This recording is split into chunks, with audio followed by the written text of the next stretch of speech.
Hello, I am Suzanne Hilser-Wiles, President of GGNA. Thank you for participating in our Thought Leadership Series, Fundraising Reimagined. Although we don't have time for questions during the webinar today, we encourage you to submit your questions and comments via the chat button at the bottom of your screen. We'll post answers to those on our website this week. Now let's get started. Welcome clients, colleagues, and friends to GGNA's webinar, Discovery Work, a Trek into the Unknown. This is a topic that's very much on everyone's mind, as evidenced by the fact that we have over 500 people participating in today's webinar, and even more than that, have downloaded GGNA's playbook on discovery from its website. Even sophisticated institutions and large campaigns are wondering how to thoughtfully approach this topic. And GGNA has now done workshops with teams at over half dozen universities on discovery just this fall. Now's the time to experiment with techniques and adapt our best practices. So let's hear from our experts who are working with multiple clients across the globe to help tackle this very issue. I'm joined today by my colleagues, GGNA Senior Vice President Pete Lasher and GGNA Vice President Adrian Salmon. Welcome, gentlemen. Great to be here. Terrific. So Pete, we're going to start with you. Discovery work is always hard. You and I talk a lot about that with clients. What are some of the techniques you would use for obtaining discovery visits, not just during COVID? And what have you seen working for some of our clients? Sure. No, I'm so glad to be part of this important conversation, Suzanne. And as we've discussed, fundraisers in our surveys say that discovery work is the hardest and least satisfying part of their job, and in part because they rely on old techniques that were never particularly successful in the first place. Too often we take this myopic, sort of solipsistic approach to our initial outreach to them, and it doesn't capture the imagination or even the attention of these prospective donors. So for example, let me give you two examples of introductions and see if you can, which one of these appeals more to you. The first, hi, I'm Pete. I'm an assistant director of development at the School of Science. I work with our alumni and would love to learn more about your experience as a science graduate. First is, hi, I'm Pete. I've been asked by the president of the university to reach out to a key set of stakeholders who invite you to participate in a conversation regarding the future of the institution. There are three specific issues she'd like us to discuss with you. They are A, B, and C. Would you have 45 minutes to meet and discuss these with me?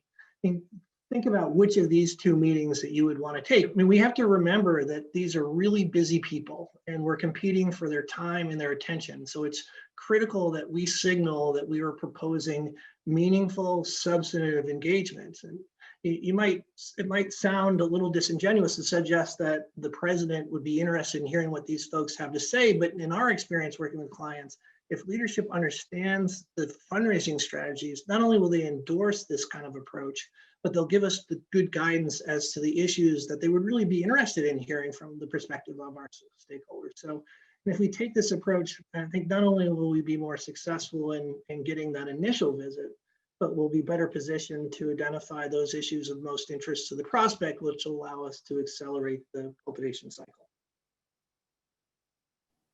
Thanks, Pete. I love the intentionality with that, because we hear often from donors that they want to know, why is this person coming to see me? Taking some of the mystery out of that and making it feel substantive, I think is likely to get people a yes instead of a I'm not sure when they invite them to these meetings. So, which brings me to my follow-up questions. You and I have had a lot of conversations, and we at GGNA have had a lot of conversations about techniques that we think would work well, but many places have yet to implement them. Why do you think that is, and how can we help folks actually embrace some of these ideas? Yeah, well, I think we're so focused on where our gifts are coming this year that sometimes it's harder for us to sort of take a wider aperture and look at the future. But so many folks, and dealing with clients just in the last week where their campaigns are midway through and they're trying to figure out where the rest of the support is going to come from. So I think people are more open to thinking more creatively about this. But one of the things that strikes me as interesting is we spend a whole lot of time, and certainly we do as a firm, of surveying donors, surveying the folks folks that we understand as to why they give to the institution.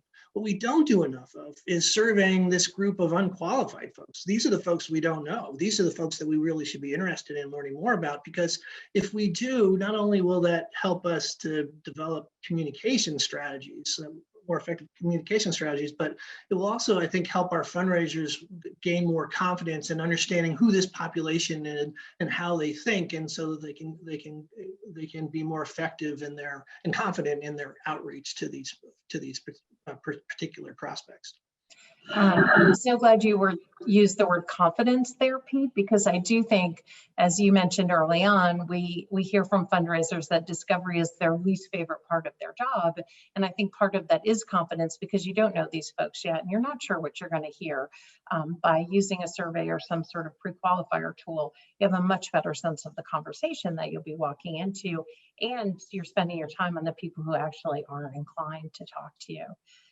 So Adrian, I'm going to drill down on your expertise engaging a more broad audience.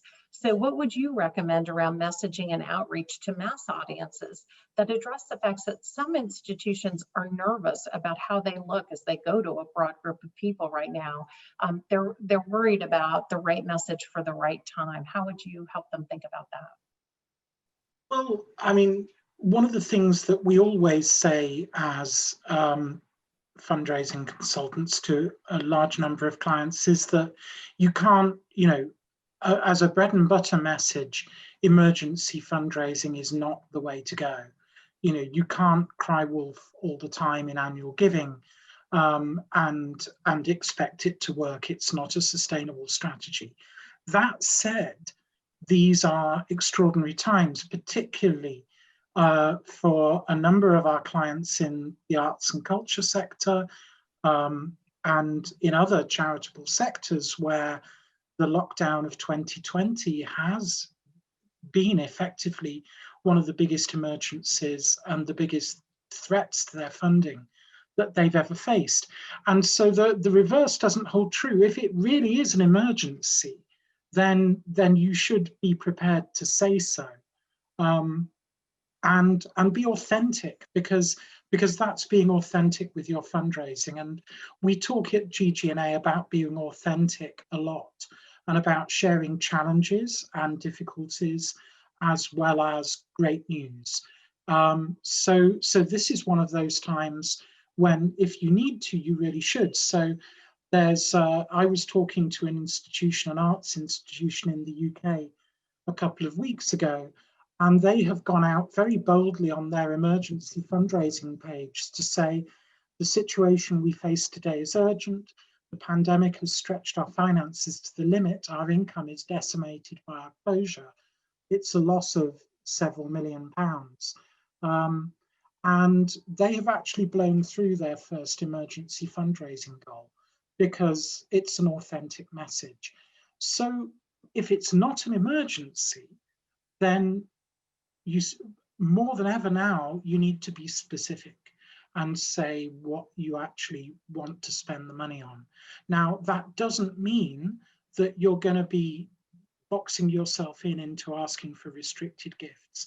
There are lots of ways to be very specific about what you might use the money for without actually promising to make gifts restricted. So I would say be authentic. If it's an emergency, don't try and hide it. Go to your donors with that, and be specific. Be smartly specific in a way that allows you to have unrestricted gifts, but also maximize response. Thanks, Adrian. And I would add to that, we see a lot of really helpful messaging coming out about the financial model. We are seeing that many donors really don't understand what the financial model looks like, particularly at our cultural institutions. So the opportunity to explain what shutting off earned revenue has meant to them, and how philanthropy is one of the few levers that are available to grow, I think has actually engaged and energized people, as you point out, with a very specific kind of emergency message that isn't about mismanagement. It's about just this incredibly unusual time we find ourselves in. Absolutely. So Pete, what are some of the unexpected positives that we're seeing with Discovery outreach during this time? Yeah, so I think there's a couple of things that are really interesting. The first is I think people are paying more attention to higher ed generally these days, and because of the challenges that COVID has brought about. We're on the front pages of newspapers, and specifically, I think they're more interested in how their universities are responding to these challenges, just as you and Adrian were alluding to. And donors cite trust and confidence in their institutions as key factors in their decision to make philanthropic gifts. So COVID provides us an opportunity to demonstrate the quality of our leaders in their decision-making process and the competency of the leadership teams as they manage through this period. I think we're also seeing some other interesting dynamics. Well, one outside of Discovery, but we're seeing much more attendance at meetings, board meetings, where clients are reporting much higher attendance. But I think we're seeing much greater participation in general. I think we're seeing, for instance, with family foundations, where it used to be one or maybe two members of the family who would be participating in gift conversations, because of the way COVID is and the additional opportunities or for people to participate. We're seeing more and more participation from more family members. So I think that's a real it's a real dynamic that's we're seeing. And one last one, I think one thing we're clearly seeing that in data is a big uptick in plan gifts. And so people are really thinking about what's important to them. They're really thinking about their legacies. And it's a wonderful time for us to do this kind of initial outreach, because people have these things top of mind, and we should be ensuring that our institution is engaging these people in conversations. Pete, I'm going to ask you a follow-up question. So, and you're right, it's really heartening to hear that folks are accepting invitations to these early cultivation or discovery conversations. What are the couple of things you would point our listeners to that they should be doing either in or just after those meetings to ensure that they get the next meeting? So this isn't just a one-time contact, but actually begins a gift conversation. Right. And so I think if we take the approach of substantive engagement, that we're really looking to engage these people around the critical issues that our institutions are facing, and we ask them to help us. If one of my favorite questions to ask people on an initial visit is, if you were the president, or if you were the dean, or if you were the director, what would be your top priorities?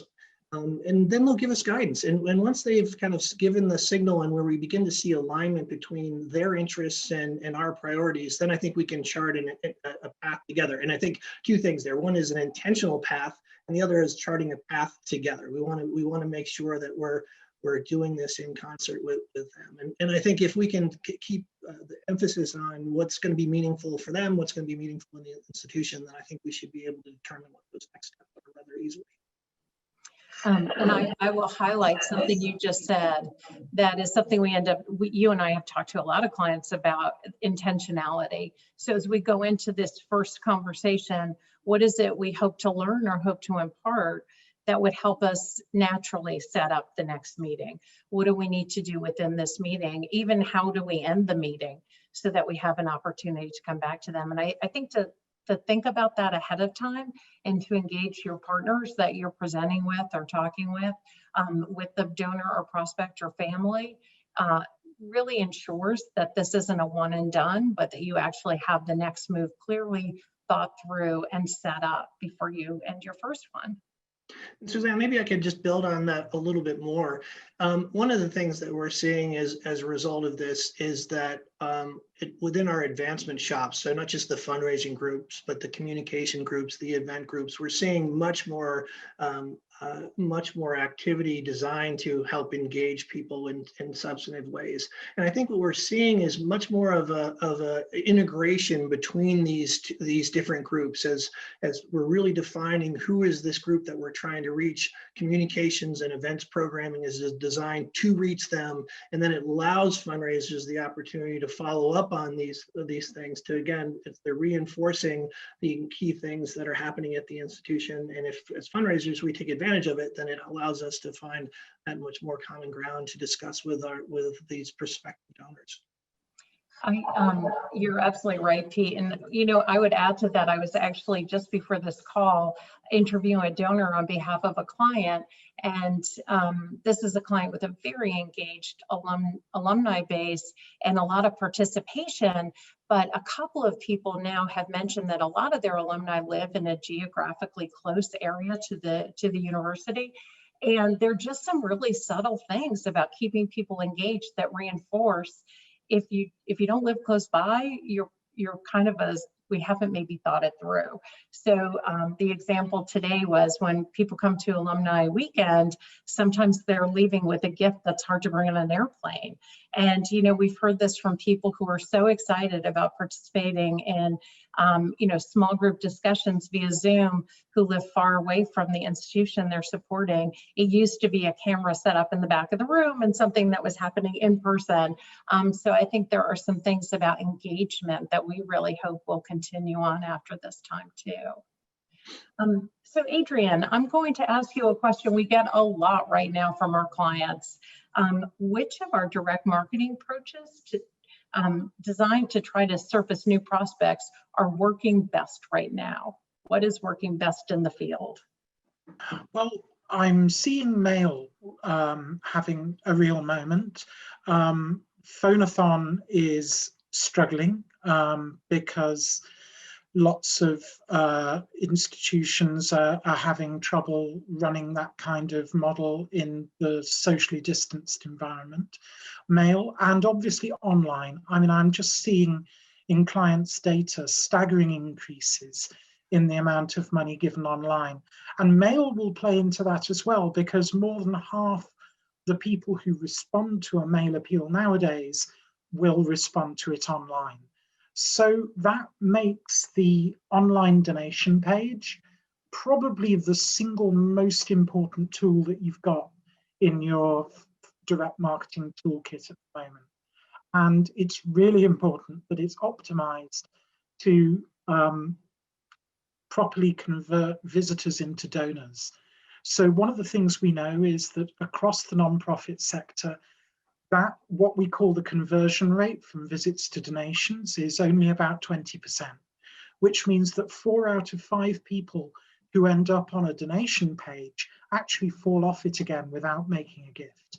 Now, that's if you're on desktop, that's the best case scenario. When you look at mobile, which actually gets more than half the donation visits, it drops to 9%, which means that more than 9 out of 10 people drop off a mobile donation page without actually completing the gift. So the single most important thing you can probably do is really overhaul your online giving page and make sure it's optimized for mobile, make sure it's optimized for tablet, which will give you the best balance of conversion rate and gift, and desktop as a third thing. And be thinking about how frictionless you can possibly make that. There was an interview a few years ago with an outgoing head of digital of a UK charity who'd come from the commercial sector. And they said, what was the biggest thing you did, with all your commercial sector experience to revamp this charity's digital fundraising?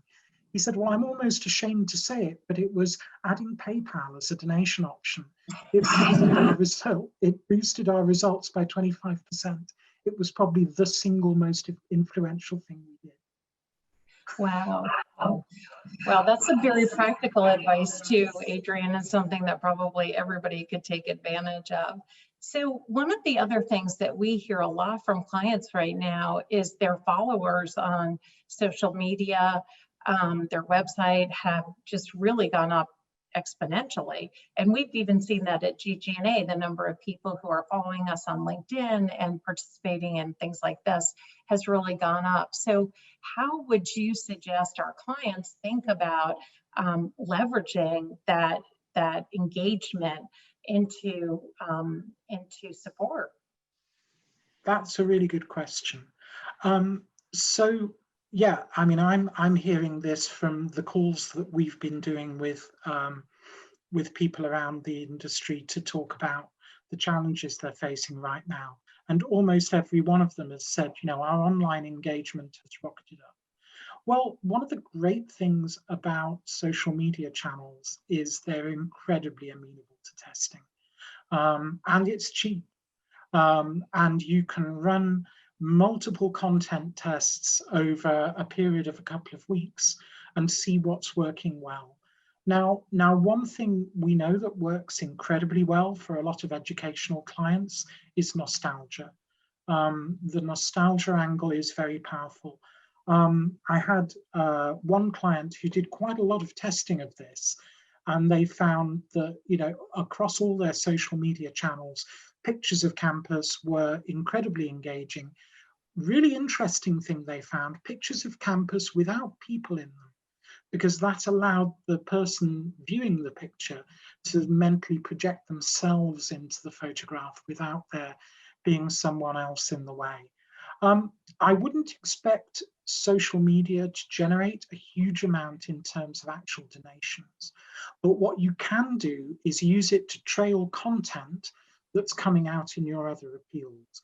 So if you have a scholarships appeal going, then trail videos about scholarship recipients on your social media channels. And a number of universities are doing this very well.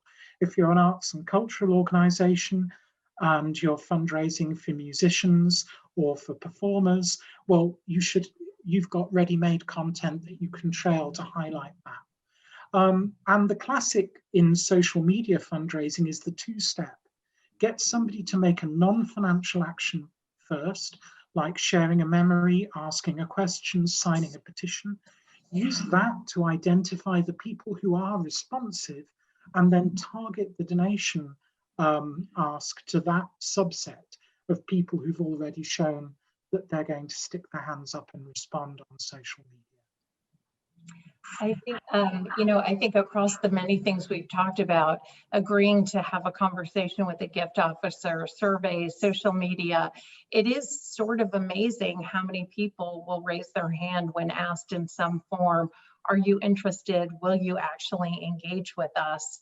And, I think one of the things that we've really seen across, again, platforms that have really worked for clients is when they're very upfront, and Pete used the word, I think, authentic, about the messages they're trying to convey. What is your role at the institution? You're a gift officer. Part of what you're doing is growing philanthropic support. Here's where it fits into our overall fundraising model, why that matters. This may not be a conversation specifically about a gift, and in discovery obviously it won't be, but I think to set up, we gather this information because growing philanthropic support is important to the institution. It's part of what I do. So I think we can weave all of those into all of the platforms that we're talking about too. How does this fit in? We're proud of our alma mater, excited about what they're doing. Our cultural institutions make a huge impact on the world. Our philanthropic support is part of what will make that impact even greater. So my final question to each of you, and Adrian, I'll go with you first. If there was one thing you wanted people to take away from our discussion today, or one important lesson that you think would most positively impact the effectiveness of their discovery work, what would it be? From an annual giving perspective, right now, optimize your donation pages, people. And I talk to so many annual giving fundraisers who know their open rates and their click-through rates backwards, but they don't know what percentage of visitors to their donation page complete the process. And just knowing that one metric could enable them to really double the performance of their online fundraising overnight. Well, and Adrian, it's such a timely piece of advice too, because right now more people are likely to be at their desktop. They're sitting at home. Let's fix this now before they're out and about again in the world. That's great. Thank you. We're coming up to December, and 2/3 of the online gifts made in the US this year will be made in the last week of December, and 2/3 of those will be made on December the 31st. So if you're wondering, should you be getting your messages out right around the holidays? Yes, you should. Thanks, Adrian. Pete, how about you?